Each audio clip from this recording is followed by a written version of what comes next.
Hi good evening everyone, welcome to JKSSB online tutorial and I hope आप सब बहुत अच्छे से होंगे। एंड आज के इस लेक्चर में हम लोग importance of water in life का जो टॉपिक था फाइनेंस सब इंस्पेक्टर के अंदर, उसका हमने एक पार्ट पढ़ लिया था और आज हम सेकेंड पार्ट को डिस्कस करने वाले हैं। जो मैंने पहला पार्ट पढ़ाया था, इसका जो फर्स्ट पार्ट मैंने अपलोड किया था, उसमें मैंने वो सारी चीज़ें बताई जो टेक्निकल क्वेश्चन, अच्छे क्वेश्चन वाटर के रिलेटेड पूछे जा सकते हैं। और आज की क्लास जो होगी ये इन जनरल आप सब बच्चों को पता होता है, इसमें भी जो इंपॉर्टेंट पॉइंट आएंगे उसको हम लोग अच्छे से इलेबोरेट करेंगे, अदरवाइज चीज़ों को हम अच्छे से डिस्कस करेंगे, क्योंकि ये चीज़ें आपको इन जनरल पता होती हैं। और जब भी इसमें से क्वेश्चन आएगा तो वो अच्छा क्वेश्चन आएगा, सिंपल सा क्वेश्चन नहीं आएगा कि पानी किस में यूज़ होता है। सबको पता है इसकी इंपॉर्टेंस क्या है, हम खाना बनाते हैं, ये सब कुछ पता होता है, लेकिन ऐसा क्वेश्चन एग्जाम में नहीं आएगा। क्वेश्चन आएगा तो इसके टेक्निकल के ऊपर, वाटर की प्रॉपर्टीज़ के ऊपर, इसके कैरेक्टरिस्टिक्स के ऊपर क्वेश्चन। सो आज हम इस टॉपिक को कंप्लीट कर देंगे, ठीक है। तो चलिए क्लास को स्टार्ट करते हैं, लेट्स गेट स्टार्टेड। और अच्छे से इसको नोट डाउन कीजिए। फ़िलहाल इसके मैं आपको नोट्स प्रोवाइड कर दूंगा एज इट इज़ जो मैंने क्लास में पढ़ा दिया। तो चलिए एक बार इसको डिस्कस करना स्टार्ट करते हैं। तो सबसे पहले हमें आज क्लास नंबर 2 में पढ़ना है इसके इम्पोर्टेंस क्या थे ना। चलिए सबसे पहले पॉइंट सिर्फ मैंने रीड ही करने हैं, ऑलरेडी आप इसको जानते हो। देखो, पानी का हमारी लाइफ में बहुत ज़्यादा इंपॉर्टेंस है हमारे प्लानट के ऊपर। इसके बिना लाइफ पॉसिबल नहीं है, सबको पता है, ठीक है। ऐसी क्या चीज़ें हैं इसकी इम्पोर्टेंट जो पानी को इतना इम्पोर्टेंट बना देता है, चलिए उसको हम एक एक करके नीचे डिस्कस करेंगे। और उसमें जो भी अच्छे पॉइंट होंगे वो मैं आपको अच्छे से इलेबोरेट करके बता दूंगा। देखो, बोल रहा है कि water is very good solvent, ये मैं आपको पढ़ा चुका हूँ कि पानी एक अच्छा सॉल्वेंट होता है जिसमें चीज़ें ईजिली डिज़ोल्व हो जाती हैं, हम ईजिली चीज़ों को उसमें मिला सकते हैं। इसी वजह से पानी हमारे लिए इंपॉर्टेंट होता है, ठीक है। कोई भी चीज़ इसमें ईजिली मिल जाती है, हम खाना बनाते हैं तो इसमें बॉयल करते हैं तो पानी में वो मिल जाता है अच्छे से, तो अच्छे से हम चीज़ों को यूटिलाइज कर पाते हैं। तो इस एक तो इसकी ये प्रॉपर्टी है कि ये सॉल्वेंट होता है, तो ये मैं आपको पढ़ाया भी था कल की क्लास में, ठीक है। It has the ability to dissolve many substance, बहुत सारे सब्सटेंस होते हैं जिसको हम पानी में डिजोल्व कर सकते हैं। तो ये क्वेश्चन आ सकता है, कोई बड़ी बात नहीं है। मैंने उसने समझाया भी था कि ये सॉल्वेंट कैसे होता है, मैंने प्रैक्टिकल एग्जांपल लेके भी समझाया था आपको, सोडियम क्लोराइड का किस तरह से बनाता है। आगे बोल रहे हैं the boiling point and freezing point of water make it easily available in all 3 states like solid, liquid and gases. तो पानी का जो बॉइलिंग पॉइंट और फ्रीजिंग पॉइंट वो इतना ज़्यादा नहीं होता कि इसको बॉयल करने में दिक्कत हो या इसको फ्रीज करने में दिक्कत हो। पानी, देखिए मैं कुछ पॉइंट बताता हूँ। तो पानी जो फ्रीज होता है कितने डिग्री पे होता है, 0 डिग्री टेम्परेचर पे पानी फ्रीज हो जाता है, पानी बर्फ बन जाता है, ठीक है। जैसे 0 डिग्री से टेम्परेचर बढ़ेगा तो पानी क्या होगा, लिक्विड में आना स्टार्ट हो जाएगा। और जैसे ही टेम्परेचर 100 डिग्री सेल्सियस पे पहुंचेगा तो ये यहाँ से क्या बन जाएगा, गैस बन जाएगा, इसके वेपर बनना स्टार्ट हो जाएंगे। तो ये पॉइंट आपको पता होना चाहिए कि पानी का बॉइलिंग पॉइंट क्या होता है, 100 डिग्री सेल्सियस, ठीक है पानी। और फ्रीजिंग पॉइंट क्या होता है, दैट इज़ 0 डिग्री सेल्सियस। अब एक क्वेश्चन इसमें यह आता है कि पानी की मैक्सिमम डेंसिटी कब होती है, वो होती है 4 डिग्री सेल्सियस पे। इसका एक टेक्निकल क्वेश्चन बनता है, बहुत अच्छा क्वेश्चन बनता है। पूछेगा कि पानी की डेंसिटी सबसे ज़्यादा कहाँ होती है। देखो, इसमें जो बच्चों को डाउट्स होते हैं मैं समझाता हूँ आपको। आपको पता है कि सॉलिड की डेंसिटी ज़्यादा होती है as compare to liquid. Solid ज़्यादा गाढ़ा होता है एज़ कम्पेयर टू लिक्विड। और मैंने आपको बेसिक क्लास में, पहली क्लास में बताया था, मैंने डेंसिटी की आपको डेफिनेशन समझाई थी, मास पर यूनिट वॉल्यूम। मतलब जो भी चीज़ जिसके पार्टिकल्स बिल्कुल पास होंगे उसकी डेंसिटी ज़्यादा होगी। तो सॉलिड के पार्टिकल पास होते हैं, जैसे जैसे पार्टिकल दूर होते जाते हैं तो वो लिक्विड से गैस ऐसे बनना स्टार्ट हो जाता है। अब क्वेश्चन आपके दिमाग में आना चाहिए, सर बर्फ़ 0 डिग्री के ऊपर वो तो सॉलिड होती है और 4 डिग्री पे तो वो पानी बन जाता है, 4 डिग्री पे लिक्विड बन जाता है, और लिक्विड का डेंसिटी कम होता है एज़ कम्पेयर टू सॉलिड। बर्फ़ तो आपकी सॉलिड होती है और लिक्विड, पानी आ गया इसमें लिक्विड में, तो इस हिसाब से इसकी डेंसिटी ज़्यादा होनी चाहिए। तो फिर 0 डिग्री पे ज़्यादा क्यों नहीं है, 4 डिग्री पे जाके पानी बनने के बाद इसकी डेंसिटी ज़्यादा क्यों होगी। तो ये क्वेश्चन आता है, ये क्वेश्चन एग्जाम में इसलिए पूछा जाता है कि अगर टेम्परेचर इंक्रीज़ करें, तो क्वेश्चन आता है कि टेम्परेचर इंक्रीज़ करें तो बताइए पानी की डेंसिटी क्या होगी। बोलेगा कि अगर आइस है 0 डिग्री से, हम टेम्परेचर इंक्रीज़ करना स्टार्ट करा तो बताइए पानी की डेंसिटी क्या होगी। तो एग्ज़ाम में जब आता है बच्चों को ये लगता है कि सर सॉलिड से लिक्विड बन रहा है तो डेंसिटी डेफिनेटली कम होगी, डेफिनेटली कम होगी, बट ऐसा होता नहीं है। पानी बेसिकली 4 डिग्री पे जाके मैक्सिमम इसकी डेंसिटी होती है 4 डिग्री पे। ये क्वेश्चन आता है एग्जाम में, ये इंपॉर्टेंट है, इसको याद रखना। पानी की मैक्सिमम डेंसिटी 4 डिग्री पे होती है। इसलिए जब आप टेम्परेचर बढ़ाओगे तो वो सॉलिड से लिक्विड बन रहा है, लेकिन डेंसिटी इंक्रीज होगी। स्टार्टिंग में क्या होगी, इंक्रीज होगी, उसके बाद फिर डिक्रीज होना स्टार्ट हो जाएगी। पानी की सबसे ज़्यादा डेंसिटी किस पे होती है, 4 डिग्री पे, क्योंकि 0 से 4 तक आने में डेंसिटी इंक्रीज होगी। 4 पे सबसे ज़्यादा होती है, ये बस पॉइंट एक याद रखना, ठीक है। तो देखो इसका एग्जांपल देता हूँ, बहुत अच्छा एग्जांपल है। जैसे आप फ्रीज में बर्फ़ लगाते हो, किसी में भी आपने बर्फ़ लगा दी पानी, जैसे ही आप पानी लगाते हो पूरा भर के, और बर्फ़ जमने के बाद वो बर्फ़ थोड़ी बाहर आ जाती है, देखो लिक्विड से सॉलिड बना, लेकिन बाहर ना आके उसको अंदर जाना चाहिए था, क्योंकि सॉलिड की डेंसिटी ज़्यादा होती है। जब बर्फ़ बनी, लिक्विड से सॉलिड बना, तो डेंसिटी ज़्यादा होने की वजह से पास होना चाहिए था, लेकिन उल्टा हो गया। तभी तो मैंने बोला कि पानी मैक्सिमम 4 डिग्री पे होता है, डेंसिटी सबसे ज़्यादा क्लोज वो 4 डिग्री पे होता है। इसलिए मेरी बेसिक क्लास सीखना, पढ़ना अच्छे से, और आपको डेंसिटी का कंसेप्ट भी समझ आएगा। मैंने आपको पूरी फिजिक्स की हर एक डेफिनेशन एक्सप्लेन में समझाई थी विद प्रैक्टिकल, ठीक है। तो चलिए, आपको याद रखना है कि पानी की मैक्सिमम डेंसिटी किस पे थी, 4 डिग्री पे। टेम्परेचर बढ़ाओगे तो स्टार्टिंग में क्या होगा, उसकी डेंसिटी इंक्रीज होगी। जैसे ही आप 0 डिग्री से 4 तक पहुंचोगे इंक्रीज, उसके बाद फिर से डिक्रीज होना स्टार्ट हो जाएगी। तो ये क्वेश्चन एग्जाम में आता है और ये क्वेश्चन एग्जाम में आता है। तो पानी कितनी डिग्री पे बॉयल होता है, 100 डिग्री सेल्सियस में, या इसी को बोलते हैं 212 डिग्री फ़ारेनहाइट में। टेम्परेचर जहाँ तो फ़ारेनहाइट में हो सकता है, जहाँ सेल्सियस में हो सकता है, ठीक है। चलिए आगे बढ़ते हैं। आगे देखिए, the specific heat of water is quite high. अब स्पेसिफिक हीट ही मैं लास्ट क्लास में समझा चुका हूँ। स्पेसिफिक हीट होता है कोई भी चीज़ का 1 डिग्री टेम्परेचर बढ़ाने के लिए उसको कितनी हीट देनी पड़ेगी। तो अगर आपको पानी का 1 डिग्री टेम्परेचर बढ़ाना है तो आपको मैक्सिमम हीट रिक्वायर्ड है, तब जाके 1 डिग्री टेम्परेचर इसका बढ़ेगा। तो इसको स्पेसिफिक हीट इसकी ज़्यादा होने की बजाय हमें ये कहाँ फ़ायदा देता है। देखो, जब दिन के टाइम पे धूप होती है, गर्मी होती है, तो पानी क्या होता है, थोड़ा गर्म हो जाता है। एक बार गर्म हो गया ना, तो स्पेसिफिक हीट ज़्यादा होने की वजह से ठंडा होने में टाइम लगता है, ठीक है। और जब रात के समय सूरज नहीं होता, उस टाइम पे क्या होता है, ये पानी धीरे धीरे ठंडा होता है, जिसकी वजह से हम यहाँ पे ज़्यादा गर्मी, ज़्यादा सर्दी नहीं होती है। क्योंकि अगर ये एकदम से ठंडा हो जाएगा ना, जब लाइट नहीं होगी, तब यहाँ पे इतनी ज़्यादा ठंड हो जाएगी। तो बेसिकली ये इन्वायरमेंट को भी कंट्रोल करके रखता है, इसलिए पानी की बहुत ज़्यादा इंपॉर्टेंस है आपकी, ठीक है। चलिए देखो, यहाँ पे लिख रहा है this enables water to absorb and release that heat slowly. फिर एक बार एब्जॉर्ब करने के बाद हीट को स्लोली वो क्या करता है, रिड्यूस करता है, जहाँ आगे रिलीज करता है। उसके बाद क्या होता है, thereby regulating the temperature of its environment. तो इन्वायरमेंट का टेम्परेचर भी क्या होता है, कंट्रोल करके रखता है। देखिए ये भी इसकी इंपॉर्टेंट है। आगे बढ़ते हैं, नेक्स्ट देखिए, नेक्स्ट क्या बोल रहा है,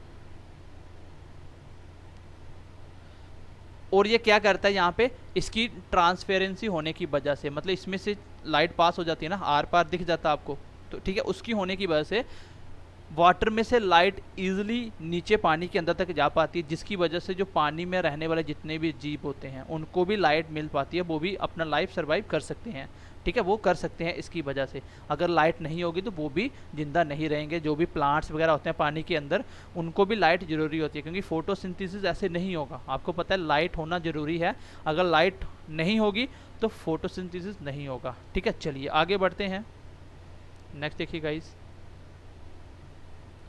देखो, पानी ना तो एसिडिक होता है, ना ही ये बेस होता है, ना ही एसिडिक होता है, ना ही बेसिक होता है। देखो पीएच स्केल जो होता है ना, पीएच स्केल अगर 7 से ऊपर होगी वैल्यू तो वो बेस बन जाएगा, अगर 7 से कम होगी वैल्यू तो वो एसिड बन जाएगा।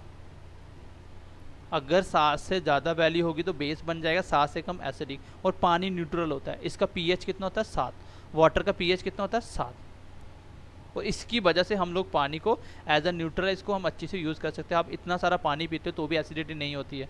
देखो, हम जो खाना खाते हैं ना, वो मोस्टली एसिडिक होता है, जिसकी वजह से आपके पेट में एसिडिटी बनती है। आपको पता है आपके पेट में एक एसिड बनता है, डेट इज़ कॉल्ड HCl। इसका पीएच लगभग मतलब 2 से 3 तक होता है। देखो 7 न्यूट्रल, एक भी कम हो जाए, मैक्सिमम जो हम चीज़ें खाते हैं ना उसका पीएच 6 से 7 के बीच में होता है मैक्सिमम जो हम खा सकते हैं। लेकिन इसका पीएच कितना कम होता है, मतलब एसिड निकलता है। अगर पेट में एंजाइम्स नहीं बनेंगे तो एसिड ज़्यादा होने की वजह से एसिडिटी हो जाएगी 1 मिनट में। इसलिए जब हम ज़्यादा फास्ट फूड खाते हैं तो वो जल्दी से डाइजेस्ट नहीं होता, जिसकी वजह से एसिडिटी बहुत जल्दी हो जाती है। तो आपको याद रखना पानी की पीएच कितनी है, 7 होती है। 7 से ऊपर जाओगे तो बेसिक और नीचे जाओगे तो एसिडिक। ठीक है, चलिए आगे देखिए।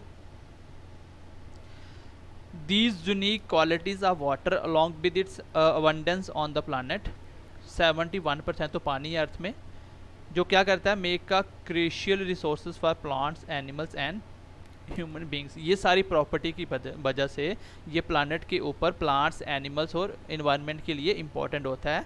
ठीक है, और ये इसको मेंटेन करके रखता है। चलिए आगे बढ़ते हैं। Importance of water in living organism. चलिए तो कुछ लिविंग ऑर्गेनिज्म के लिए इनका क्या क्या इंपॉर्टेंस है। ठीक है, ऊपर जो हमने पढ़ा वो इन जनरल हमने इन्वायरमेंट के रिलेटेड ज़्यादा पढ़ा। चलिए आगे बोल रहा है कि water is the medium through which all essential vitamin and minerals are transported in the bodies of living organism. ठीक है, चलिए क्योंकि इसकी क्वालिटी होती है सॉल्वेंट की। अब आपको मुझे कमेंट सेक्शन में करके बताना है ऐसे कौन से वाइटामिन हैं जो पानी में घुल जाते हैं। आप खुद सोचो कि अगर हमारी बॉडी में पानी नहीं हो, अगर हमारी बॉडी में पानी नहीं हो, हम पानी नहीं पिए तो क्या होगा। जो पानी में वाइटामिन घुलने वाले हैं क्या वो काम करेंगे? आप बोलो बिल्कुल भी नहीं करेंगे। क्यों? जब वो घुलेंगे नहीं तो ब्लड में नहीं मिलेंगे। अगर ब्लड में वाइटामिन नहीं गया तो ब्लड के थ्रू पूरी बॉडी में कैसे मिलेंगे? तो वो बॉडी में नहीं मिलने की वजह से आपको वाइटामिन की डेफिशिएंसी हो जाएगी। आपको कमेंट सेक्शन में बताना है कि कौन सा वाइटामिन पानी में घुल जाता है और कौन सा नहीं घुलता। जो नहीं घुलता वो फैट में घुलता है। पानी में घुलने वाले के आपको मुझे कमेंट सेक्शन में उसके नाम बताने हैं कौन कौन सा पानी में घुल जाता है। ठीक है, तो ये आप अगर बेसिक से चीज़ें पढ़ते आ रहे हो तो आप इजीली चीज़ों को बना सकते हो, समझ सकते हो लॉजिकली। इसलिए कोई एक चैप्टर आपको परफेक्ट नहीं बना सकता। आपको अलग अलग चैप्टर पढ़ते जाओगे तो वो नॉलेज जब गेन होती जाती है तो धीरे धीरे धीरे एक कॉन्सेप्ट से दूसरा कॉन्सेप्ट जब रिलेट करता है तो आप चीज़ों को अच्छे से समझ पाते हो। ठीक है, कोई भी एक चैप्टर से आप लोग कभी परफेक्ट नहीं बन सकते। चलिए गाइज नेक्स्ट बढ़ते हैं।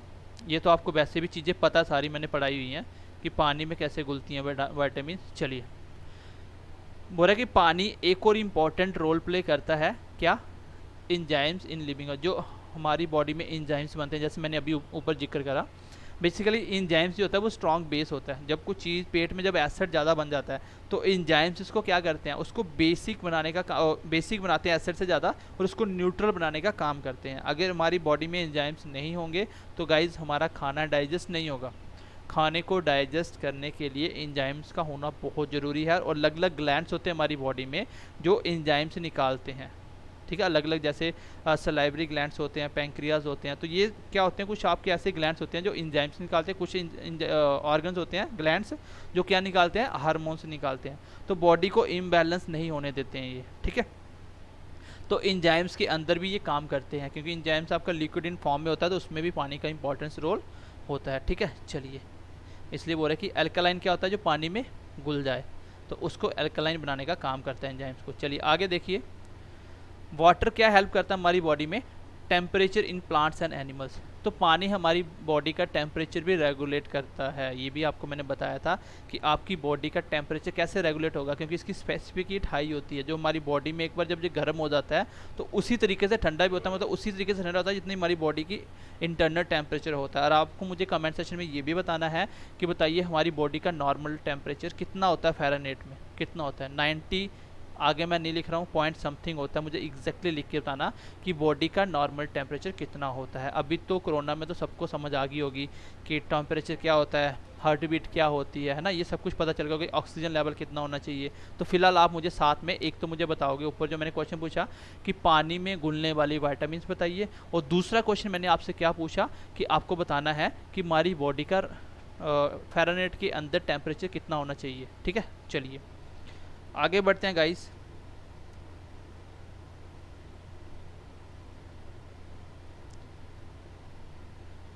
चलिए, since water can rise in capillary tubes without any external help, it can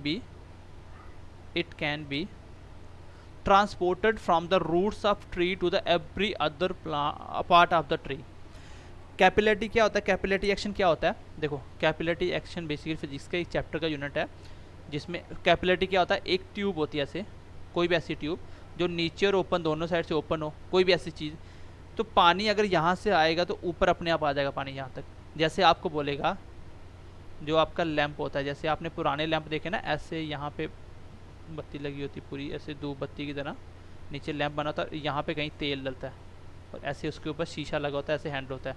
पुरानी मूवीज़ देखी होगी आपने, यहाँ पे जंगलों में जाते हैं ना वो लैंप लेके, लैंप, तो वो किसके ऊपर काम करता है? इवन कि तेल तो हमने यहाँ डाला हुआ है, तो ये जो ऊपर यहाँ पे आग जल रही है, यहाँ पे तेल कैसे पहुँच जाता है? तो इसमें एक धागा डाला होता है, तो धागा एज अ कैपिलरी की तरह काम करता है, जो नीचे से तेल अपने आप ऊपर आता जाता है। तो ये होता है कैपिलरी एक्शन। तो पानी की कैपिलरी एक्शन अच्छी होती है, पानी ईजिली आ जाता है ऊपर, जिसकी वजह से बहुत सारे काम हम इसको हेल्प कर सकते हैं। जैसे आपका जो प्लांट्स हैं, प्लांट्स के रूट्स में से जो पानी होता है वो हर प्लांट्स के ऊपर पार्ट तक कैसे पहुंच जाता है? तो कैपिलरी एक्शन की वजह से। ठीक है, चलिए आगे बढ़ते हैं।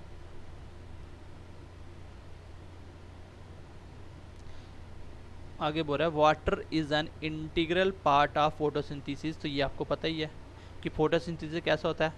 पानी लेता है ज़मीन से, कार्बन डाइऑक्साइड लेता है हवा से, लाइट और क्लोरोफिल की मदद से यहाँ से ग्लूकोज बनाता है, और प्लस साथ में क्या होता है? ऑक्सीजन रिलीज़ करता है डे टाइम, और नाइट टाइम में उल्टा हो जाता है। ठीक है, तो ये मैंने आपको पढ़ाया था। चलिए नेक्स्ट बढ़ते हैं आगे। Without the autotrophy plants would not be able to produce their own food. ठीक है, तो ऑटोट्रॉफिक प्लांट्स कौन से होते हैं? जो अपना खाना खुद बनाते हैं, और इसके बिना बोल रहा है कि वो अपना ये काम नहीं कर सकते, अपना खाना प्रोड्यूस नहीं कर सकते। तो प्लांट्स अपना खाना ग्लूकोज की फॉर्म में बनाते हैं, और उसको स्टोर कैसे करते हैं? स्टार्च की फॉर्म में। ये मैंने आपको न्यूट्रिशन में पढ़ाया था। चलिए आगे देखिए। अगर water insufficient water content in the human body में, अगर हमारी बॉडी में पानी की कमी हो जाए तो डिहाइड्रेशन हो सकता है, जिसमें आप बोल सकते हो किडनी फेलियर हो सकता है, सीजर्स हो सकते हैं, स्वेलिंग इन द ब्रेन आ सकता है। आपको पता है ब्रेन में भी पानी होता है। आपके ब्रेन और आपका जो स्कल होता है उसके बीच में पूरा 99% पानी का लिक्विड होता है, वो लिक्विड भरा रहता है। ठीक है, जो हमारे कैसा काम करता है? एक तरह से बोल सकते हो प्रेशर मेंटेन करता है। अगर सर पे कोई चोट लग जाती है तो वो आपके ब्रेन तक इंजरी को पहुंचने नहीं देता है, काफ़ी हद तक आपको सेव करता है। चलिए आगे बढ़ते हैं। नेक्स्ट देखिए, ये क्या करता है? Circulation of oxygen through out the body. हमारी बॉडी में ऑक्सीजन का सर्कुलेशन होने के लिए भी हेल्प करता है। ठीक है, क्योंकि ऑक्सीजन इसमें मिलके जब ब्लड में मिलेगी तभी तो काम करेगा। और ब्लड में क्या होता है? पानी होता है। आपको पता है प्लाज्मा में 92% तो पानी ही होता है प्लाज्मा के अंदर, जिसमें 55 से 60% सिर्फ पानी लिक्विड होता है प्लाज्मा ब्लड में। ठीक, चलिए गाइज नेक्स्ट पॉइंट देखिए। नेक्स्ट पॉइंट क्या बोल रहा है? Water is a very important component of saliva which helps break down food. देखो सलाइवा जब हमारे मुंह में थूक बनता है ना, इसमें बेसिकली इंजाइम्स निकलता है, डेट इज़ कॉल्ड एमाइलेज। ये क्या करता है? खाना जो हम खाते हैं ना, खाने का डाइजेशन हमारे मुंह से स्टार्ट हो जाता है। खाने का जो पाचन सिस्टम है वो मुंह से स्टार्ट हो जाता है, और धीरे धीरे आगे चलते हैं तो पेट में जाके फिर पूरी बॉडी में उसको पूरी तरह से डाइजेशन होने में टाइम लगता है। तो जो बोलेगा सबसे पहले डाइजेशन कहाँ पे होता है? तो हमारे मुंह पे ही होता है। जब आप खाना खाना स्टार्ट करते हो ना, तो सलाइवा उसमें जब मिल जाता है, तो सलाइवा में भी पानी होता है मोस्टली, वो जब उसमें मिलता है तो खाने को अच्छे से ब्रेक डाउन कर पाते हो। क्योंकि मैंने आपको न्यूट्रिशन में पढ़ाया था कि हमारी बॉडी को ये नहीं पता है कि हम लोग जो खा रहे हैं वो क्या है। वो सिर्फ इतना जानती है कि इसमें प्रोटीन्स कितने हैं, इसमें फ़ैट कितनी है, इसमें वाइटामिन कौन सा है, इसमें मिनरल्स कौन से हैं। तो वो अपनी चीज़ें निकाल लेती है उसमें, उसको ब्रेक डाउन करके, और उसको जब पूरी चीज़ों को अच्छे से सेपरेट कर लेगी उसको बोलते हैं खाने का डाइजेशन होना। ठीक है, तो ये इसमें भी हेल्प करता है। चलिए आगे देखिए गाइस, जो भी हमारी बॉडी से वेस्टेज निकलता है उसके लिए भी पानी बहुत इंपॉर्टेंट है। अगर ये इनसफिशेंट होगा तो अच्छे से डाइजेशन नहीं होगा, एक्सक्रीशन अच्छे से नहीं होगा। चलिए आगे देखिए, जिसकी वजह से किडनी स्टोन वगैरह होते हैं ना पानी की कमी से। चलिए आगे देखिए, other important uses of water. Other और क्या क्या इंपॉर्टेंस हो सकते हैं देखिए। If not for the high specific heat of a water, अगर पानी की हाई स्पेसिफिक हीट नहीं होगी, स्पेसिफिक हीट मतलब 1 डिग्री टेम्परेचर बढ़ने के लिए कितना टेम्परेचर चाहिए, अगर वो हाई नहीं होता तो क्या होता कि जो अर्थ का टेम्परेचर, मैंने ऊपर भी एक्सप्लेन कर दिया, वो बहुत लो हो जाता। जब एकदम से लाइट खत्म हो जाती गर्मी, तो पानी एकदम से ठंडा हो जाता है, तो टेम्परेचर बिल्कुल कम हो जाता है, धीरे धीरे धीरे ठंडा होता है और वो अपनी हीट रिलीज़ करता रहता है, जिसकी वजह से इन्वायरमेंट का टेम्परेचर मेंटेन रहता है और हम यहाँ पे सर्वाइव कर सकते हैं। ठीक है, चलिए।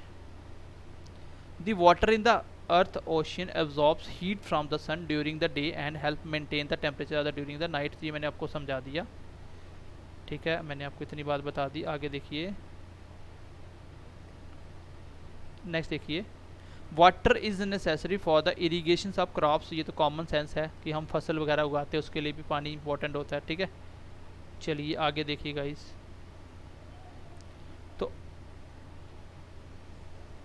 बाकी कुकिंग के लिए यूज़ होता है, मैंने ऊपर बता भी दिया, इसका टेम्परेचर 100 डिग्री सेल्सियस होता है।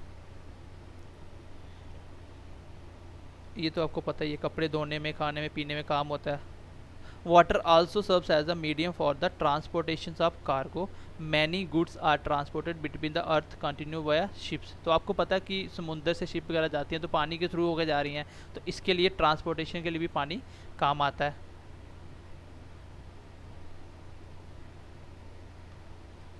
आपका वाटर वाला टॉपिक कंप्लीट हो चुका है। हमने इसकी जो जनरल बातें थी आज हमने वो भी जानने की कोशिश करी, उसमें मैंने कुछ इंपॉर्टेंट पॉइंट को इलेबोरेट किया। प्लस हमने पहली क्लास जो पढ़ी थी वो ज़्यादा इंपॉर्टेंट थी, उसको अच्छे से देखना। ये तो आपको कॉमन सी बात है, इसमें सिर्फ पीएच हो गया, मैक्सिमम डेंसिटी वगैरह कॉन्सेप्ट, इसके जो फैक्ट होते हैं पानी के, वो आपको पढ़ना है, ठीक है। और क्वेश्चन जब भी आएगा आपको उसका मतलब सीधे सीधा नहीं पूछा जाएगा बच्चों की तरह, एक इसका टेक्निकल पॉइंट की तरह आएगा कि पानी की कमी से जैसे किडनी स्टोन हो सकता है, अगर एंजाइम्स काम करेंगे कि नहीं, एंजाइम्स को क्या पानी की ज़रूरत होती है, वो ऐसा वर्ड डालेगा जिसमें बच्चों को नॉलेज नहीं होती है। जो बच्चे साइंस बैकग्राउंड से जिसने बायो नहीं पढ़ा होता, उन बच्चों के लिए ये एंजाइम्स वगैरह ये वर्ड सुनना, अमाइलेज कुछ भी बोल देगा तो थोड़ा डिफ़िकल्ट हो जाता है। तो कोशिश करिए जो मैंने पढ़ाया उसको अच्छे से पढ़िए। पानी का पीएच क्या होता है, एसिडिक बेसिक क्या होता है, मैंने काफ़ी चीज़ें बताने की कोशिश करी। आज की क्लास में यही पे ख़त्म कर रहा हूँ, और आपसे एक छोटी सी रिक्वेस्ट है कि अपने ज़्यादा से ज़्यादा फ्रेंड सर्कल में इसको स्प्रेड कीजिए वीडियो को, ताकि बच्चे देख पाएँ। अभी आपके पास अच्छा खासा टाइम है पढ़ने के लिए, अच्छा खासा टाइम है आपके पास, और आपको इतना हम लोग सस्ते में मतलब कोर्स प्रोवाइड कर रहे हैं ताकि हर एक बच्चा पढ़ पाए और इसका फ़ायदा ले पाए और सिलेक्शन ले पाए।